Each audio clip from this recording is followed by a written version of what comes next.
Now we're going to look at possible content of your statement in sexual orientation claims. These are just some examples and some questions that you may want to ask yourself when you're drafting your statement. As we said in previous videos, this is your story, and it is very important that you are as open as possible and as detailed as possible. These are some questions that you may want to ask yourself and points to think about when you are preparing your statement in sexual orientation claims. First of all, how do you identify yourself? Are you gay, lesbian, bisexual, or you do not like any of these labels? You want to be identified in a different way?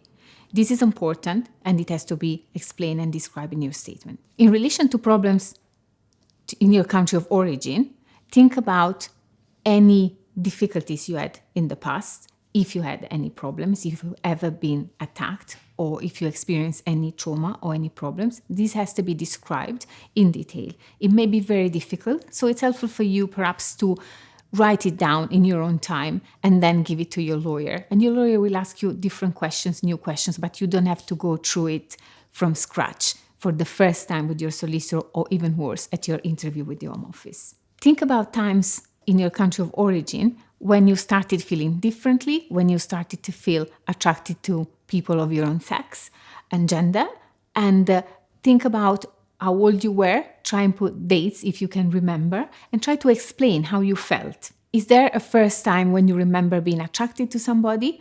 Did you have any experience, romantic or sexual, in your country of origin? If so, try to explain.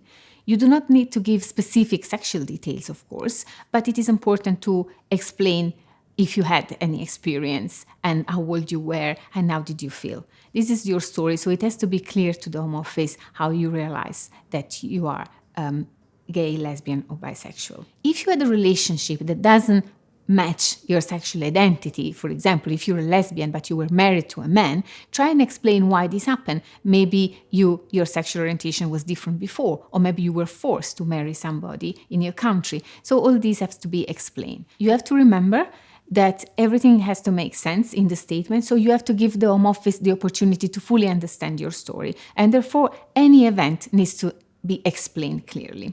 Another question that is worth thinking about is, how did you feel growing up in a country where you couldn't express yourself? And explain, were you able to express yourself in any circumstances? Did you have to hide your sexual orientation all the time? If you've been mistreated in any way, it is important to describe this and to give details.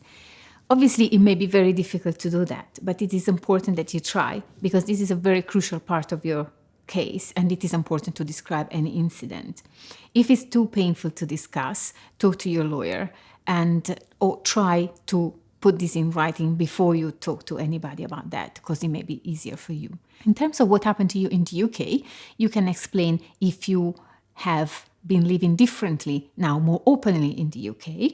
If you had any relationship, or if you have any relationship, you can discuss your experience here, what you are doing, if you're going out to places that are LGBT friendly, if you contact any organizations here to meet new people, etc. Finally, you need to think about what would happen to you if you went back. Because no matter what happened or didn't happen to you in the past in your country of origin, the main question to be answered is, what do I fear when I go back? So it is important that you describe your fear, what would happen, and explain why you fear that.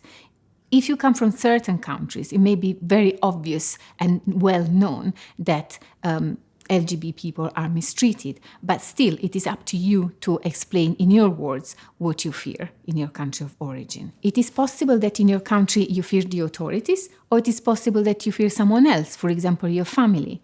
In this case, you need to think whether it would be possible for you to go somewhere else in your country, far from your family. Would you be okay living somewhere else? Because if so, you may not be entitled to international protection because you can go somewhere else in your country.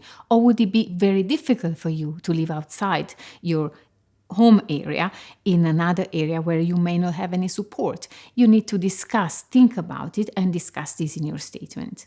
What would happen to you if you went back now that you've lived in the UK? Are you different now? Would you be able or willing to hide your sexual orientation back in your country? And why would you hide it? Because you fear persecution or because you're a private person? You need to explain all this and you need to discuss it in your statement.